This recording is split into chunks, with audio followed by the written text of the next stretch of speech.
Ay,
Todos.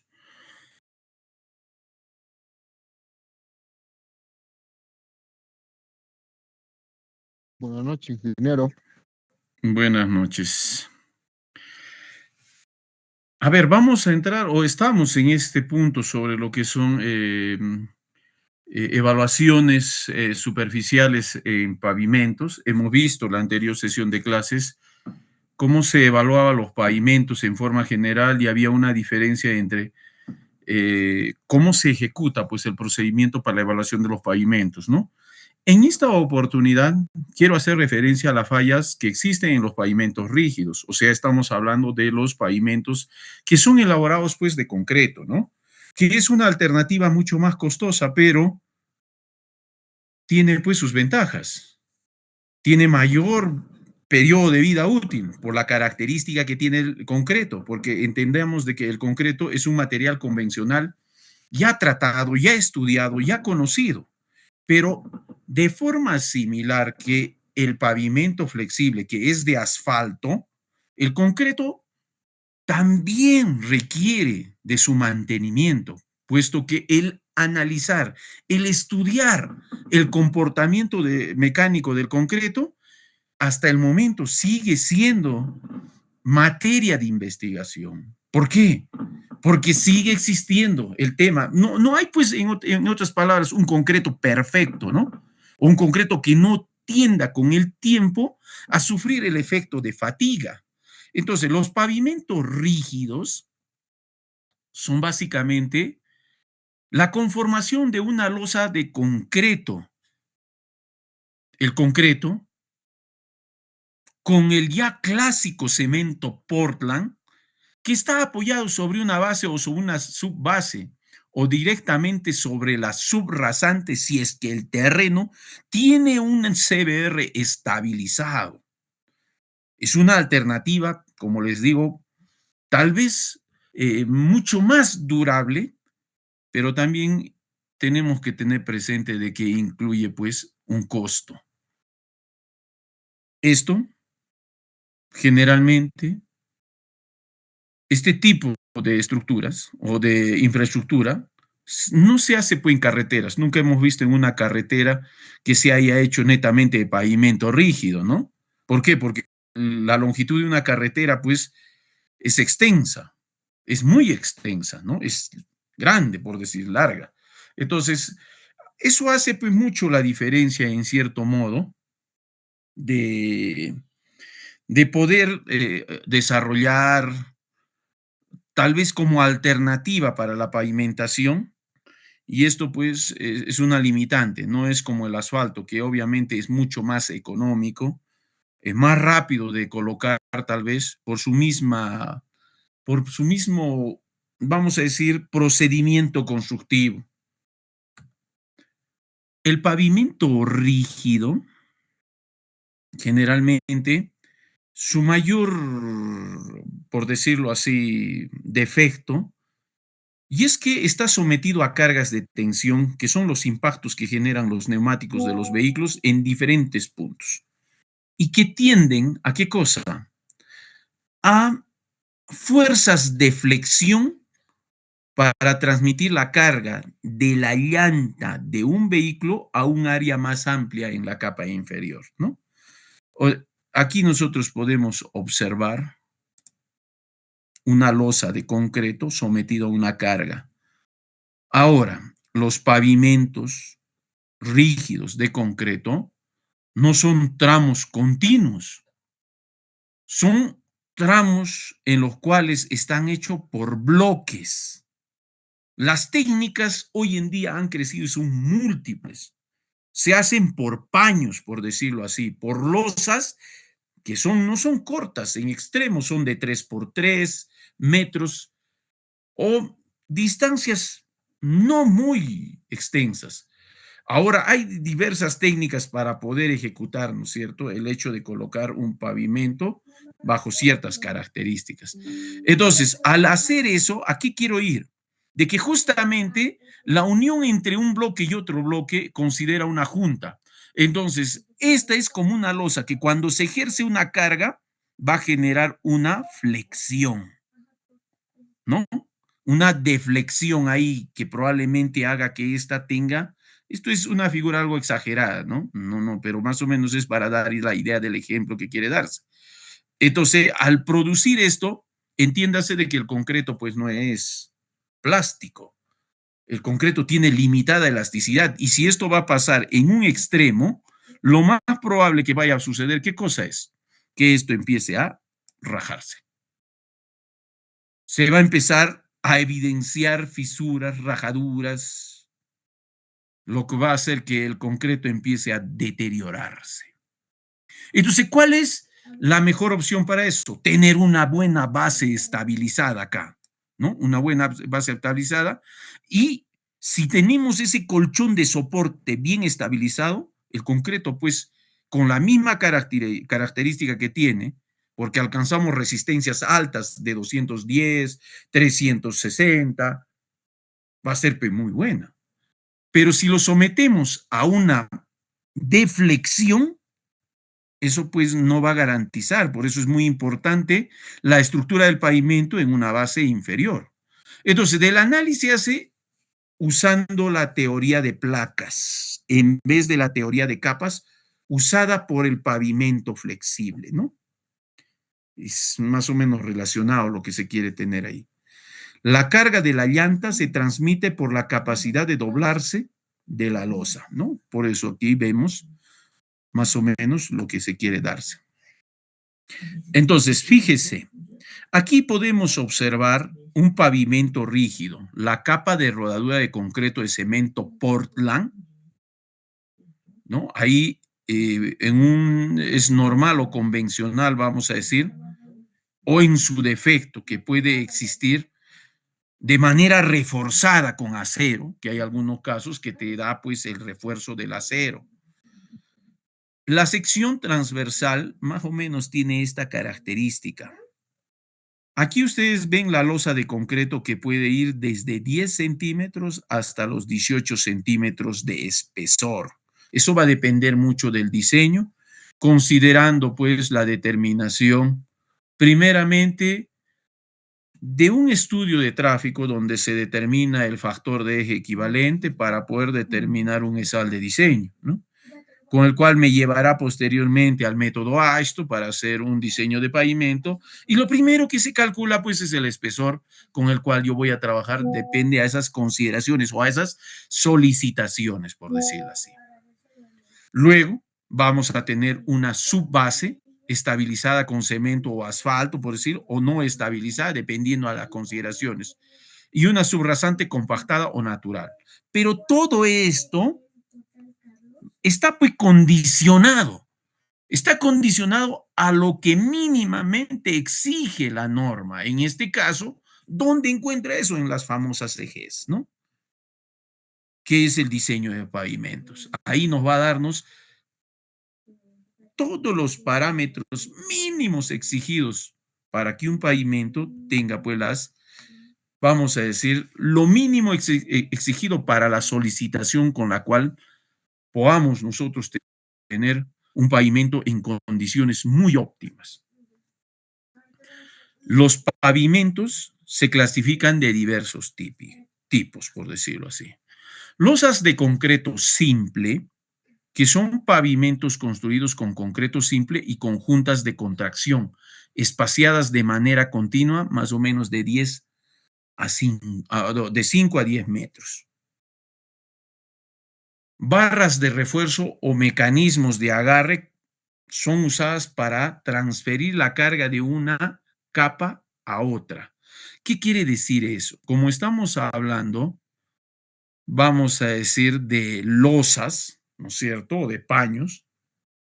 Estos pues tienen ciertamente una junta, una separación. Entonces, o sea, no es continua, no es pegada, en otras palabras. Entonces, da el caso que puede existir que en algún momento una de las losas, por efectos de falla en la base, puede sufrir un asentamiento. Y ese es un problema recurrente en este tipo de pavimentos, el efecto de la transferencia de carga. ¿Qué quiere decir? Que el neumático de un vehículo con un cierto peso tiene que pasar en el mismo nivel a la otra losa, pero cuando empieza esta a bajar, la transferencia de carga lo que va a hacer es un mecanismo de golpeo o de impacto sobre esta. Eso es un problema que hay que controlar. Para ello, es muy fundamental el drenaje, es muy fundamental sellar juntas con materiales adecuados, lo cuales no permitan que el agua ingrese, porque puede ser muy riesgoso en cierto modo. Podemos tener losas de concreto reforzada. Las losas de concreto reforzada, el refuerzo es las barras de acero, que aunque no aumentan la capacidad portante de la losa, pero aumentan el espaciamiento de la junta entre 10 metros a 30 metros aproximadamente.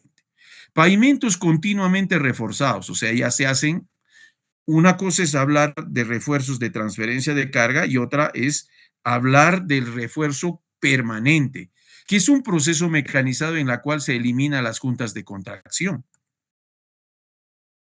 Dentro de los tipos de pavimentos rígidos, existen cinco tipos de pavimentos rígidos. Aquí nosotros podemos observar cómo el comportamiento de un vehículo somete justamente a la carga que ésta ejerce y el comportamiento que ésta se manifiesta, un pavimento rígido de concreto, los cuales consideramos el hormigón simple o el concreto simple. El hormigón simple con barras de transferencia de carga. ¿Qué quiere decir? Que le vamos a poner barritas que van a transferir carga. Es como, ¿por qué hacemos juntas? A ver, ¿por qué colocamos juntas? ¿O por qué separamos en paños? ¿Por qué no hacemos como el asfalto, largo, así los 10 kilómetros continuo nomás? Y es que el concreto pues tiende un efecto sometido a efectos de temperatura, de dilatación y contracción, lo que va a hacer que de repente estos se empiecen a romperse o rajarse. Entonces, que existe la junta y separamos. Entonces, para poder manejar este tema de la transferencia de carga, es que podemos colocar barras de acero, claro que obviamente van a estar observándose, pero que la junta va a estar ahí, pero que la barrita va a pasar de un lado a otro, ¿no? Y lo que va a ayudar, pues justamente, es a que se mantenga de repente una cierta estabilidad, manteniendo un solo nivel de las losas del pavimento. Y estas son consideradas como hormigón simple con barras de transferencia de carga. De hormigón reforzado con refuerzo continuo. Bueno, ahí ya tenemos ya el refuerzo en toda la losa y de manera continua, por decirlo así. De hormigón preesforzado con materiales ya que se van a traer como bloques. No es muy frecuente observar este tipo de pavimentos rígidos. Y de hormigón fibroso. Ya le vamos a incluir fibras de acero que van a mejorar la resistencia y la trabajabilidad del concreto. Aquí están los ejemplos que estábamos mencionando, señores. Las losas de concreto simple son losas. Aquí tenemos una losa y acá hay una junta. Y acá tenemos otra losa. Lo único que acá se hace es rellenar la junta. Punto. No hay otra cosa más. Tenemos el concreto simple con barras de refuerzo de transferencia de carga. Esto es lo que yo me refería.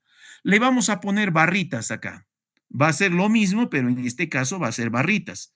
Y esas barritas van a pasar ahí. Es como barritas que están a lo largo ahí juntando a lo que es la losa. Una y otra losa. El concreto simple con refuerzo continuo. Fíjese, acá está todito continuamente, ¿no? Ya tenemos justamente la idea. Ahora, las transferencias de carga pueden ser de manera rígida o simple, o vamos a decir con juntas de expansión que hacen mucho más largas, como podemos observar. Ahora, estas son las que consideran refuerzo, por decirlo, de un tipo característico. Entonces, Las fallas en los pavimentos rígidos tienen su característica. Y una de las principales, lo voy a volver a repetir, son las fallas principales en pavimentos de la famosa erosión por bombeo y escalonamiento. ¿A qué se refiere? Es el movimiento del agua con el material en suspensión. Aquí, yo tengo dos losas y siempre va a existir una junta y puede ingresar el agua a la parte de la subbase o la base y puede tener una acumulación en suspensión, por decirlo así, que lo que hace es dejar espacios vacíos. Esos espacios vacíos, cuando la carga llega a este punto, genera una pequeña deflexión. Y fíjese, la losa posterior es como una cuña que lo tiene ahí. Y lo que va a generar es un golpeo y aquí otra de acá. Entonces, lo que está haciendo es que justamente aquí produzca una deflexión porque está transfiriendo una carga. Por eso se llama la transferencia de carga de una losa hacia otra. Entonces, cuando produce eso con el tiempo, hay un problema que se llama el escalonamiento.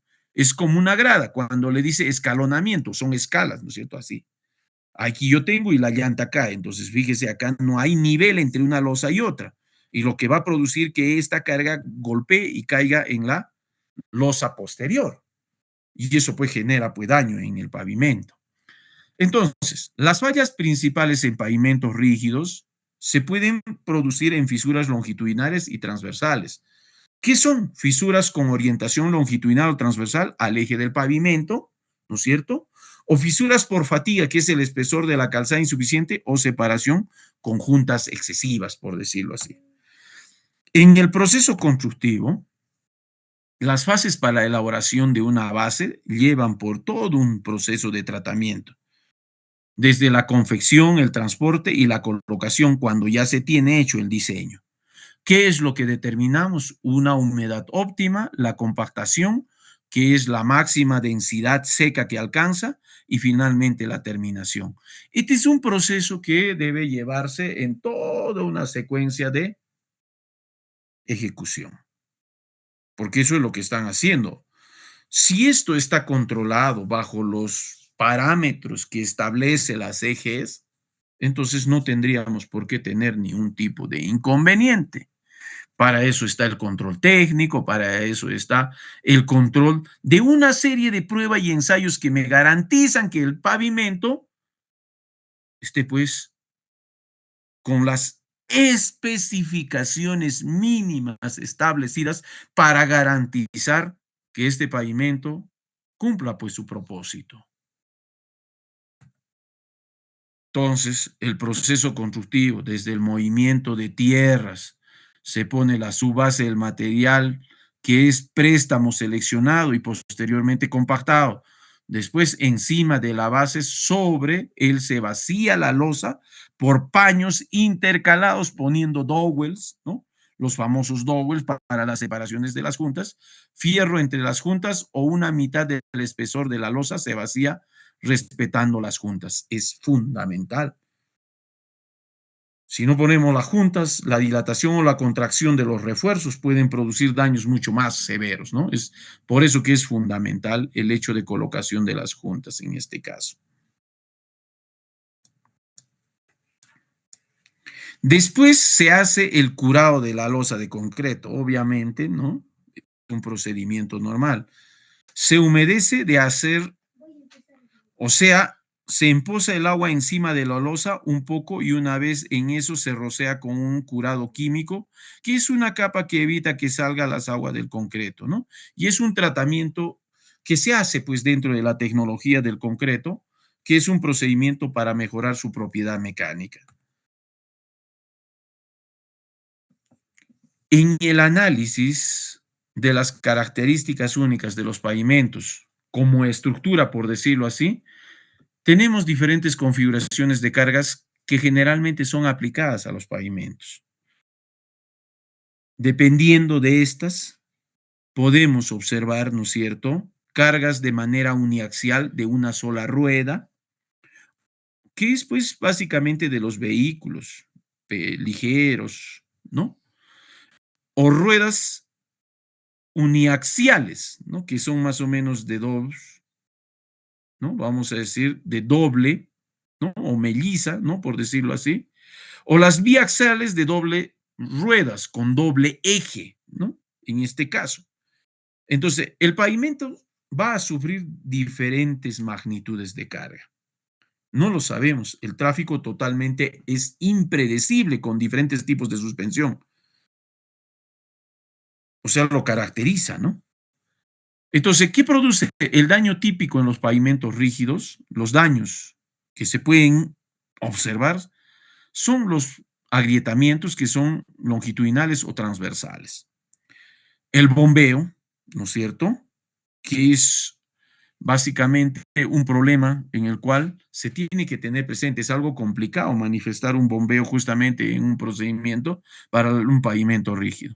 El desnivel entre losas, el deterioro de las losas, rotura, quiebre de la losa o este agente químico que son los sulfatos y la falla de las juntas. Si nosotros hacemos una comparación entre un pavimento flexible y uno rígido, podemos estimar desde los principales aspectos que hacen y definen a un pavimento. Por ejemplo, la vida estimada de servicio para un pavimento flexible varía entre 10 hasta 20 años. La vida estimada de servicio de un pavimento rígido está entre 20 hasta 30 años. Obviamente que los costos iniciales son bajos para un pavimento flexible, mientras que para un pavimento rígido son altos. En un pavimento rígido requiere de mantenimiento continuo, mientras que un pavimento rígido requiere mantenimiento continuo, pero mínimo. La reparación en pavimentos flexibles es más fácil, pero continuo, si no se hace el mantenimiento. La reparación en pavimentos rígidos es algo difícil, pero muy esporádico. Se puede añadir capas de cualquier momento, va a decir, o en cualquier momento, en pavimentos flexibles. Poner capas encima produce grietas de reflejo, o sea, no es lo muy recomendable. No pierdes propiedades antideslizantes, mientras que en los pavimentos rígidos soporta inundaciones y continuamente la napa freática crece, ¿no? Es más suave y menos ruidosa. Requiere capas inferiores bien niveladas. Soporta un mayor rango de temperatura, ¿sí? Definitivamente el asfalto es mucho más flexible, pues, ¿no? Bueno, dentro de esto podemos señalar que las funciones de la base y la subbase, tanto para el pavimento flexible, dentro del soporte estructural, el drenaje, la prevención, control de congelamiento, y puede inclusive reducir el efecto del cambio del volumen de la subrasante. Mientras que un pavimento rígido, el drenaje, la prevención del bombeo, prevención, control de congelamiento, hasta reducir el efecto del cambio del volumen de la subrasante y la plataforma de construcción, son algunos aspectos que tenemos que analizar, ¿no? En comparación justamente al pavimento flexible. Entonces, nosotros podemos señalar las fallas principales que éstas van a presentar en un pavimento rígido. Ahí podemos observar las fisuras longitudinales y a su vez las fisuras transversales. ¿Qué causa o qué origina generalmente esto? La fisuración por fatiga. Ese es uno de los principales problemas que siempre ha llegado a alcanzar un elemento de concreto, por decirlo. En este caso, el espesor de la calzada puede ser insuficiente y o la separación de juntas puede ser de manera excesiva. La reflexión de una junta o fisura de capas inferiores de losas contiguas, pérdida de soporte por erosión y asentamientos diferenciales. Básicamente, una cosa sería el problema de que el concreto no tenga el diseño adecuado, pero fundamentalmente se basa en que el soporte o el banco tiene que tener un buen soporte o estar estabilizado de manera que nos permita pues mejorar, ¿no es cierto? O nos permita garantizar que el concreto que está bien diseñado y que tiene todas las características alcance ciertamente vamos a decir, su trabajabilidad, su serviciabilidad dentro del procedimiento. En un análisis hecho de las tensiones en el pavimento rígido, es más o menos como un análisis en un software que está caracterizado por lo que hace el análisis, ¿no? Por colores en condiciones críticas, en extremo el color rojo, en condiciones de color amarillo, en mediana intensidad y en colores del color verde, que son pues los valores mucho más aceptables. Esta es más o menos la apariencia de las tensiones en un pavimento rígido, donde nosotros podemos observar los neumáticos que están ejerciendo cargas de tensión y aquí observamos las características que tiene el pavimento, que tiene un espesor de 25 centímetros, un largo de 4.5 metros, un ancho de 3.60, ¿no? Llega a alcanzar temperaturas hasta los 0 grados centígrados con cargas equivalentes de 150 megapascales en un eje simple de 100 kilonewton, por decirlo, por cada uno de estos puntos. Entonces, ¿cómo se ha manifestado? Hemos dado puntos de carga, ¿no? El software así lo manifiesta. Y en un punto, fíjese, obviamente el color azul es el pavimento. Donde está ejerciendo la carga tiene una influencia y en su mayor rango no genera mucho problema si está bien desarrollada. Vamos sometiendo en extremo, porque fíjese, la mayor carga está en uno de los extremos, en un punto, por eso se considera el color rojito acá, que es el neumático que genera el mayor impacto. ¿Por qué? Porque en el medio tiene un apoyo o está más concentrado, ¿no es cierto?, en el apoyo, mientras que en el borde o en el extremo probablemente tenga la tensión más fuerte, por eso es que está sometiendo una deformación en este extremo, en esta parte del neumático. Entonces, aquí nosotros podemos observar la influencia de la rigidez de apoyo en las tensiones generadas. La fundación perfectamente rígida, debido a la rigidez de la fundación, la carga no genera deflexiones ni tensiones en la losa. Esto es lo más recomendable. En el otro caso, durante una carga medioambiental, la fundación no acompaña la deformación de la losa y se genera pérdidas de apoyo, como pueden observar en este caso. Entonces, si hay pérdidas de apoyo, el impacto genera en un punto, lo más probable es que produzca, ¿qué cosa? El daño, porque esto es lo que va a producir problemas de alabeo, ¿no? Ahora, es muy distinto, pues, la fundación de un pavimento flexible, porque el pavimento flexible sí se acomoda justamente a la base o a la subbase, que es el soporte apoyo, y va a dar más o menos esta manifestación. Entonces, son dos aspectos muy distintos en su comportamiento. Entonces, nuevamente, en las tensiones del pavimento sometido, vamos a decir en este caso, a problemas de fundación donde producen efectos de alabeo, aquí el mayor problema que se va a pronunciar es en la parte media acá, que es el valor en este punto.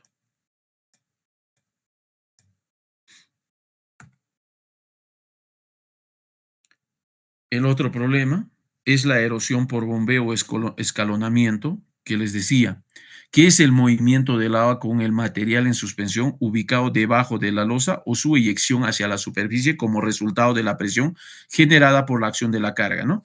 A ver, nunca ustedes han hecho ese efecto de colocar una tabla sobre una superficie húmeda, no tan fuerte, solo húmeda, y nosotros lo vamos pisando permanentemente. Pisamos, pisamos, pisamos, pisamos, pisamos, y poco a poco empieza a salpicar. Y como empieza a desplazar el material fino, empieza a sacar, ¿no es cierto? Como barrito así. Primero es agua, piso, piso, piso, piso, y empieza a sacar agua. Algo similar. Lo que hace es perder ¿no es cierto?, material en un determinado punto. Por eso es que son las causas material fino capaz de extraer en suspensión, como son las arenas finas y limos, disponibilidad de agua en las capas inferiores del pavimento, deflexiones excesivas en bordes y esquinas. Fíjese, la falla de erosión por bombeo y escalonamiento es esta de acá. Tiene usted la carga que es la rueda del vehículo y tenemos una losa acá. Acá hay una junta y acá hay una losa posterior. Y aquí hay la acumulación del agua. En un momento, esta llanta o este neumático va a llegar a este punto y como aquí hay un agua en suspensión, no hay apoyo. Entonces lo que va a hacer es un golpe aquí. ¿Y qué hace? Ingresa a la otra losa y empieza a levantar tal vez. Lo que hace que produzca que va a haber una especie de cuña en este caso, pero por fuerza tiene que ingresar, ¿no es cierto? Entonces, el agua nuevamente regresa y lo que hace es generar mayor suspensión y mayor desgaste. Y ahí podemos observar cómo se manifiesta esta. Entonces, ¿qué va a producir con el tiempo? Lo que va a producir tal vez es un escalonamiento, o sea, el desnivel que va a existir entre una losa y la otra, que en un inicio esto era pues a un mismo nivel. Entonces, ¿qué produce eso? Finalmente hay cargas porque el vehículo va a empezar a dar los golpes de impacto, porque hay una cierta altura que es el famoso escalonamiento, que ha habido una erosión del material con la acumulación de finos en la losa anterior, ¿no? ¿Esto qué va a producir? Juntas que pueden ser el primero, ¿no? El incremento del escalonamiento, producir las fisuras transversales con la eyección de los finos. Fíjese, empieza a aparecer las rajaduras. Entonces, aquí se debe tener muy presente en qué momento se emplea una subbase, en qué momento se va a ejecutar simplemente una base. Existe el riesgo de erosión por bombeo cuando se presenta en forma simultánea, por decirlo así, ¿no? Cuando está en forma simultánea. Entonces hay un empleo justamente ahí, ¿no? Entonces se debe hacer un análisis. Ahora, llevan pues ustedes todo un proceso de análisis de granulometrías dentro de los límites máximos y mínimos, una combinación de una mezcla de 2, 3 suelos, hacer un proctor modificado, calcular la máxima densidad, prueba de campo. Entonces, todo eso, pues, se podría hacer justamente a partir de lo que uno quiere desarrollar, ¿no? ¿Ve? Aquí podemos ver subbases tratadas con concreto, o sea, técnicas que me garanticen finalmente, ¿no? Que yo tenga una base bien estabilizada para colocar una losa de concreto. Subbases de hormigón pobre, por decirlo así, en muchos de los casos me pueden servir como banco de soporte. La diferencia es que los costos no son muy accesibles, pues, ¿no? Requieren o sea, estamos hablando pues de poner bases y subbases con hormigón, que serían las alternativas, y esos nos dan pues ciertamente diversas características. Las deformaciones en los pavimentos pueden darse de diversas formas. Acá nosotros observamos, ¿no? Una carga interna que más o menos, ¿no? Acá donde vemos los neumáticos, la marca de los neumáticos, puede mostrar una presión justamente en el punto medio. Las cargas de borde, que pueden traducir como se dice en el borde, que debería estar pues bien estabilizado, ¿no? Las cargas en junta, antes de llegar a la junta, y las cargas en esquina, que pueden más o menos manifestar este comportamiento. Esa es la idea de observar una losa. Estas son los paños pues, del concreto rígido. Y esa es la idea de poder observar de cómo se manifiesta. ¿Dónde va a fallar, no? Poder observar y poder visualizar. Ahora, la capacidad de carga de una losa de transferencia de carga, ¿no? Mala transferencia de carga es lo que hemos descrito. Una buena transferencia de carga podría manifestarse de esta forma. Entonces, las barras de transferencia de carga ayudan en cierto modo, ¿no? No va a producir un trabazón entre estos, ¿no? Y aquí podemos observar las transferencias de carga conjuntas transversales. Aquí la alternativa, aquí ven ustedes las barritas de transferencia de carga que ayudan bastante, ¿no?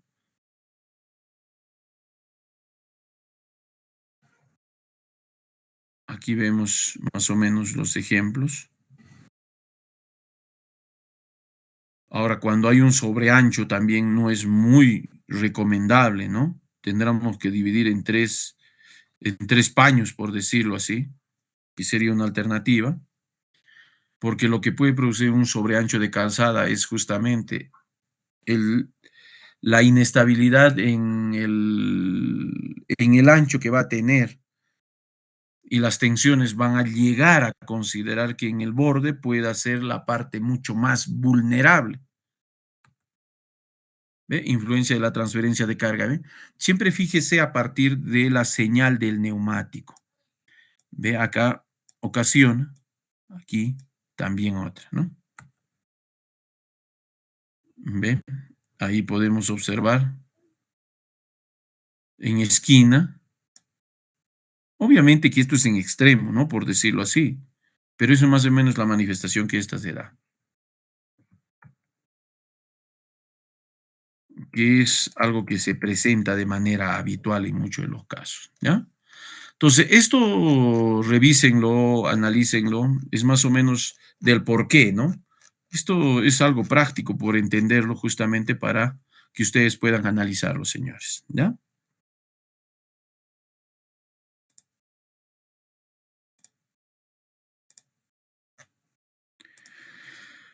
Bueno, pregunta, señores, ¿están programando exámenes? ¿Está el delegado?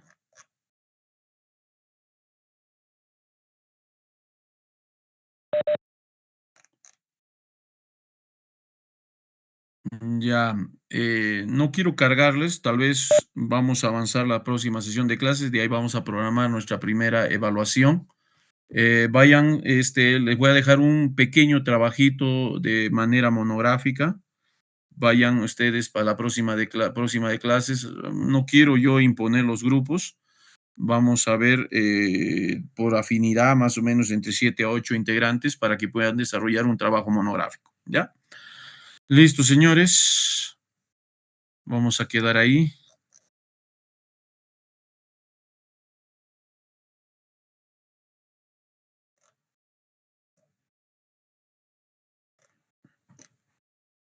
Les voy a llamar a la lista un ratito, por favor.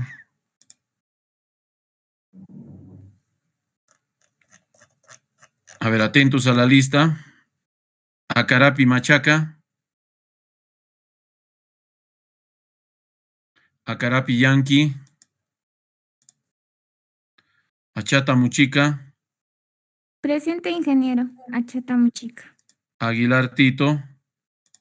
Presente, ingeniero Aguilar Tito. Almonte Cela. Álvarez Álvarez. Presente, ingeniero. Anchapuri Villalba. Anchapuri Villalba, presente, ingeniero. Buenas noches. Buenas noches. Aracayo Cosi. Aracayo Cosi, presente, ingeniero. Buenas noches. Buenas noches. Arapa Quispe. Calvo Tupa. Presente, ingeniero. Calvo Tupa. Campos Pereira. Campos, presente, ingeniero. Canasa Maita. Presente, ingeniero Canasa Maita. Callata Apasa. Presente, ingeniero Callata Pasa. Chambi Sánchez. Chambi Sánchez, presente, ingeniero. Muy buenas noches. Buenas noches. Chuquija Mainas.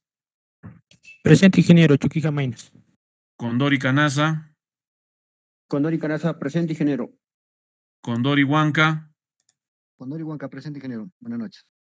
Buenas noches. Cruz Cotrado. Presente, ingeniero. Cruz Cotrado. Espinosa Otazú,